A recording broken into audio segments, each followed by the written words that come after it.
बिस्मिल्लाहिर्रहमानिर्रहीम। अस्सलाम वालेकुम डियर स्टूडेंट्स। आज का हमारा टॉपिक इलेक्ट्रॉनिक कॉन्फ़िगरेशन के बारे में है और इलेक्ट्रॉनिक कॉन्फ़िगरेशन में हम इसके रूल्स भी पहले पढ़ चुके हैं और उसको हम थोड़ा सा इस तरह से भी रिवाइज़ कर लेते हैं ताकि इन रूल्स की एप्लीकेशन किस तरह से होती है ये भी हमें पता चल जाए। तो इलेक्ट्रॉनिक कॉन्फ़िगरेशन के जो रूल्स हैं उसमें सबसे पहले ऑपर प्रिंसिपल में क्या बताया गया था कि इलेक्ट्रॉन्स जो कि फिल होते हैं ऑर्बिट्स और उसके अंदर जो ऑर्बिटल्स मौजूद होते हैं उसमें, तो वो इस तरह से फिल होते हैं कि जिसकी एनर्जी सबसे कम होती है वो सबसे पहले फिल होता है और उसके बाद फिर इंक्रीजिंग ऑर्डर में इलेक्ट्रॉन्स फिल होते चले जाते हैं। यानी कि electrons are filled from lower to higher energy level, means in increasing order. उसके बाद N+L रूल, जिसमें N जो होता है वो ऑर्बिट होता है और L जो होता है वो ऑर्बिटल होता है। ऑर्बिट के अंदर जो ऑर्बिटल्स होते हैं यानी S, P, D और F, और इनकी भी अपनी वैल्यू होती है जिसमें S की वैल्यू 0 होती है, P की वैल्यू 1, D की वैल्यू 2 और F की वैल्यू 3 होती है और उसके अंदर फिर इलेक्ट्रॉन्स होते हैं। तो N+L रूल में दो रूल्स होते हैं कि पहला रूल कि जिस lower N+L value will be filled first, यानी जिस ऑर्बिट और ऑर्बिटल की वैल्यू कम होगी वो पहले फिल होगा। और रूल नंबर 2, अगर N+L की वैल्यू सेम है, if same N+L value than less N value will be filled first. तो इन दोनों रूल्स को जहन में रखते हुए हम इलेक्ट्रॉन की डिस्ट्रीब्यूशन करेंगे जिसको इलेक्ट्रॉनिक कॉन्फ़िगरेशन कहते हैं। अब इलेक्ट्रॉन को डिस्ट्रीब्यूट करने के लिए क्या करना पड़ता है हम ये देख लेते हैं।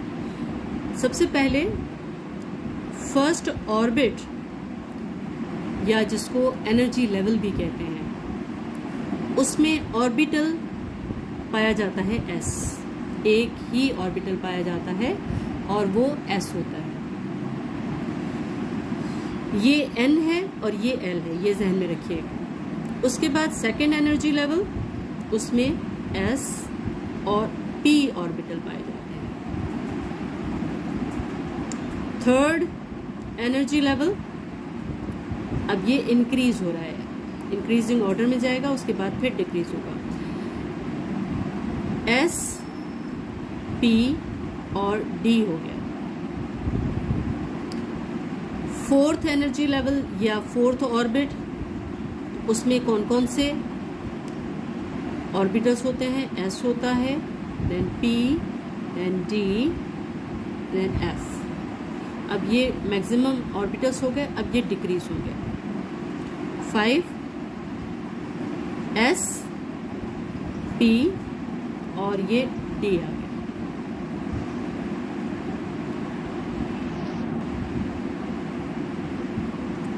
सिक्स S, देन P, अब D नहीं होगा। 7 में ओनली S।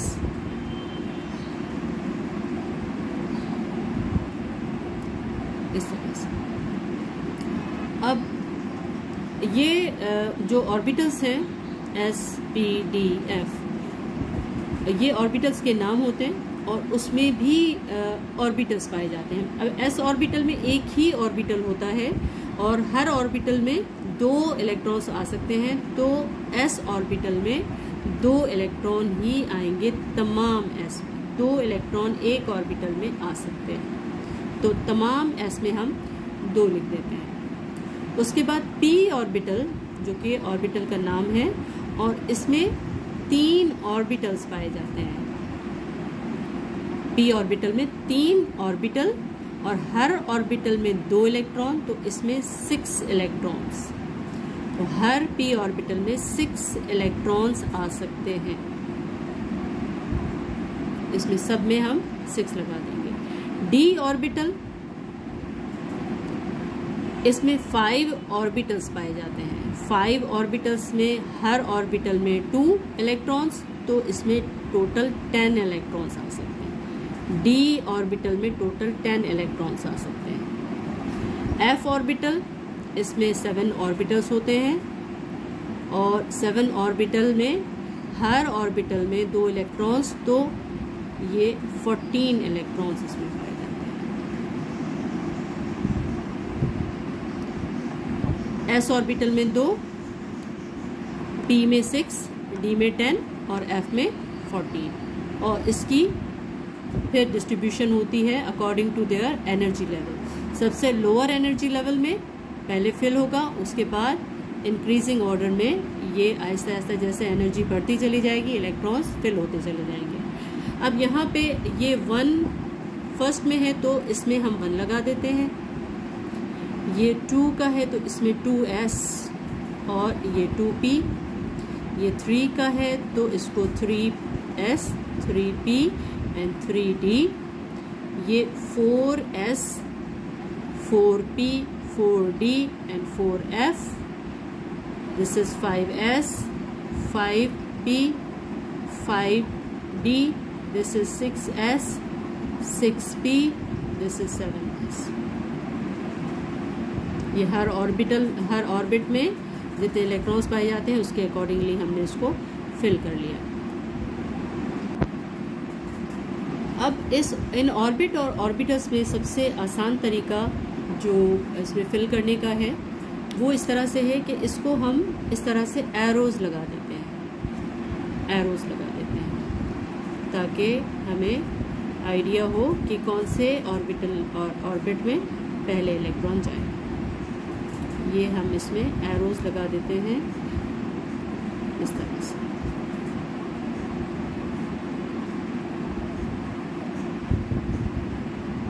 यानी ये इस तरह से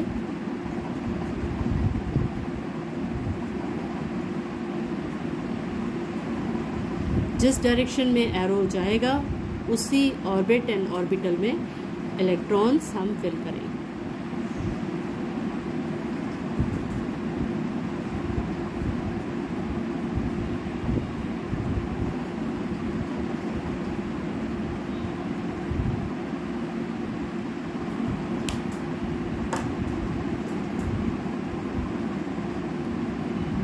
ये इलेक्ट्रॉन के डिस्ट्रीब्यूट करने का सबसे आसान तरीका है।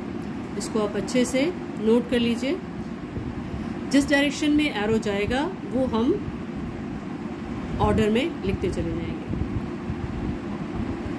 सबसे पहले 1s2, तो यहाँ पे हम लिखते हैं सबसे पहले 1s2। 1s2 के बाद 2s2, 2s2 के बाद 2p6। अब जिस डायरेक्शन में वो जाएगा उसी हिसाब से हम ये लिखते चले जाएंगे। 2p6, देन 3s2, 3s2 के बाद 3p6, 4s2,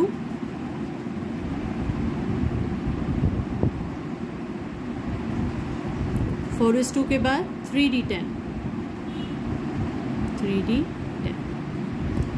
3d10, then 4p6। जिस डायरेक्शन में एरो जा रहा है हम वहीं पे जा रहे हैं। 4p6,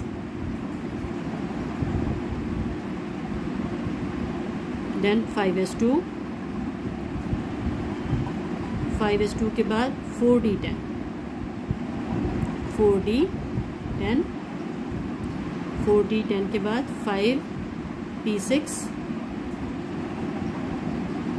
then 6s2, 6s2, then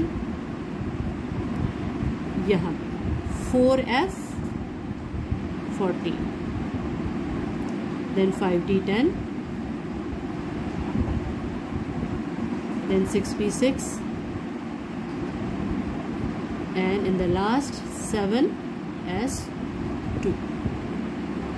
तो इस तरह से टोटल जो इलेक्ट्रॉन की डिस्ट्रीब्यूशन होगी वो इस ऑर्डर में होगी कि पहले 1s2 में जाएंगे इलेक्ट्रॉन्स, फिर 2s2 में 2 इलेक्ट्रॉन्स फिल होंगे, फिर 2p में 6 इलेक्ट्रॉन्स फिल होंगे, फिर 3s में 2 इलेक्ट्रॉन्स फिल होंगे, फिर 3p में 6 इलेक्ट्रॉन्स फिल होंगे, फिर 4s2 में 2 इलेक्ट्रॉन्स, 3d में 10 इलेक्ट्रॉन्स, 4p में 6 इलेक्ट्रॉन्स, 5s में 2 इलेक्ट्रॉन्स, 4d में 10 इलेक्ट्रॉन्स, 5p में 6 इलेक्ट्रॉन्स, 6s में 2 इलेक्ट्रॉन्स, 4f में 14 इलेक्ट्रॉन्स, देन 5d में 10 इलेक्ट्रॉन्स, 6p में 6 इलेक्ट्रॉन्स एंड देन 7s में 2 इलेक्ट्रॉन्स।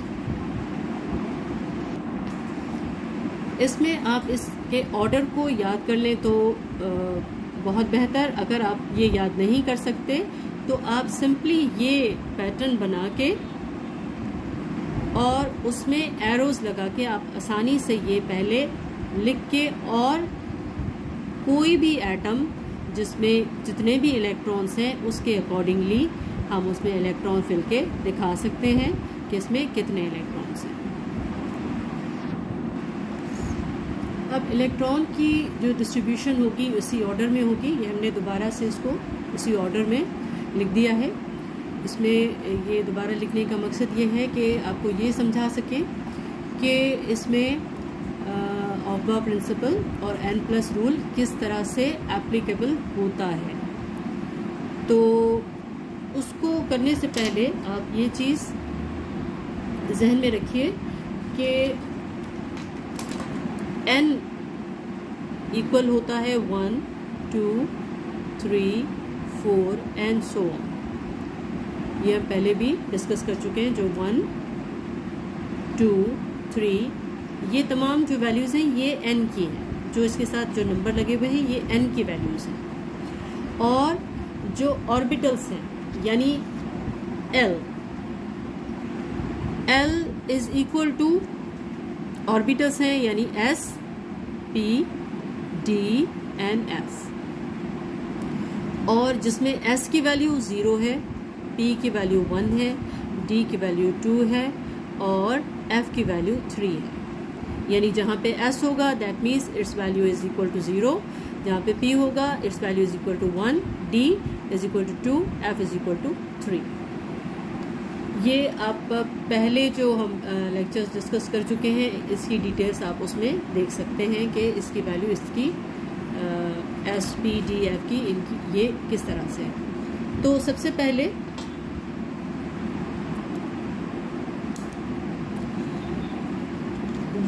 S, अब यहाँ पे n इज इक्वल टू 1 है। ये अब हम n+L रूल देख रहे हैं। n+L 1, n मीन्स 1 और S मीन्स 0, जो कि यहाँ पे आपको बताया गया है। दिस इज इक्वल टू 1, यानी कि यहाँ पे n+L की वैल्यू 1 है। यहाँ पे आ जाते हैं तो n की वैल्यू 2 और S की value 0, that means n+L value 2। n की वैल्यू 2 और P की वैल्यू 1, तो यहाँ पे n+L की वैल्यू हो गई 3। यहाँ पे आ जाए n की वैल्यू 3 और S की वैल्यू यानी L जो है दैट इज इक्वल टू 0 और यहाँ पे n+L वैल्यू हो गई 3। n 3 and L 1, तो यहाँ पे 4। यहाँ पे आ जाए n की वैल्यू 4 और L की वैल्यू 0 अकॉर्डिंग टू दिस, तो यहाँ पे n+L value is equal to 4। n की वैल्यू 3 और L की वैल्यू D है तो D इज इक्वल टू 2, यानी कि यहाँ पे n+L की वैल्यू हो गई 5। यहाँ पे आ जाए तो n की वैल्यू 4 और L की value P is equal to 1, तो यहाँ पे हो गया 5। n की वैल्यू 5 और S 0, तो यहाँ पे हो गया 5। n की वैल्यू 4, D की वैल्यू 2, तो यहाँ पे हो गया 6। 5 and 1 is equal to 6। 6 + 0 = 6, 4 + 3 = 3, f है तो 3 = ये हो गया 7। यहाँ पे ये 5 हो गया और d की वैल्यू कितनी है 2, तो ये हो गया 7। यहाँ 6 और p की वैल्यू 1 है तो ये भी हो गया 7। और यहाँ पे 7 n की वैल्यू और s की वैल्यू 0, तो यहाँ पे भी हो गया 7। अब अगर आप रूल्स को देखें तो हमने ये पढ़ा था कि n + l की जो वैल्यू कम होगी वो पहले फिल होगा, और अगर n + l की वैल्यू सेम है तो n की वैल्यू जहाँ पे लेस होगी वो पहले फिल होगा। तो आप इसको वेरीफाई कर सकते हैं, ये n + l की वैल्यू कम है तो ये सबसे पहले फिल हुआ। अब यहाँ पे इसकी 2 है तो ये उसके बाद फिर 3। अब यहाँ पे 3 और 3 ये दोनों की सेम है, यहाँ पे भी n + l वैल्यू 3 है, यहाँ पे भी n + l वैल्यू 3 है, तो यहाँ पे दोनों की वैल्यू सेम है। तो n देखेंगे, n की वैल्यू जहाँ पे कम होगी वो पहले फिल होगा, तो n की वैल्यू यहाँ पे कम है तो इसलिए ये पहले फिल हो रहा है, ये पहले लिखा हुआ है। फिर आ जाइए यहाँ पे, तो यहाँ पे 4 वैल्यू है, इसकी भी 4 वैल्यू है, इसकी भी 4 वैल्यू है, n + l 4, n + l 4। तो यहाँ n की वैल्यू कम थी तो इसलिए ये पहले फिल हुआ। यहाँ पे 5 है, यहाँ पे भी 5 है, यहाँ पे भी 5 है, इन तीनों केसेस में 5 है तो n की वैल्यू 3 सबसे कम ये है, उसके बाद ये है और उसके बाद ये है। तो इस तरह से पहले 3 वाला फिल होगा, फिर 4 वाला फिल होगा, देन 5 वाला फिल होगा। यहाँ पे n + l की वैल्यू 6 है, यहाँ पे भी 6 है, यहाँ पे भी 6 है, तो यहाँ पे सबसे पहले n जो सबसे कम था 4 वो पहले फिल हुआ, फिर 5 वाला फिल हुआ, देन 6 वाला फिल हुआ। यहाँ पे 7 वैल्यू है, यहाँ पे भी 7 है, यहाँ पे भी 7 है, यहाँ पे भी 7 है, यहाँ पे भी 7 है, तो यहाँ पे n की वैल्यू सबसे कम 4 इसमें है तो ये पहले फिल होगा, देन 5, देन 6 एंड देन 7। तो इस तरह से ये तमाम डिस्ट्रीब्यूशन हम इजीली कर सकते हैं इन रूल्स को समझते हुए, और ये सबसे आसान तरीन तरीका जो आपको बताया, तो इसके थ्रू आप किसी भी एटम में इलेक्ट्रॉन्स फिल कर सकते हैं। हम कोई भी एग्जांपल इसके बाद लेंगे और उसमें आपको इलेक्ट्रॉन्स फिल करके बताएंगे कि किस तरह से इलेक्ट्रॉन्स इसमें फिल होंगे। This is up for today, इंशाल्लाह you have understand it very well, and अगर कोई भी क्वेश्चन हो तो आप मुझे कमेंट बॉक्स में बता सकते हैं। Thank you so much, thanks for watching, अल्लाह हाफ़िज़।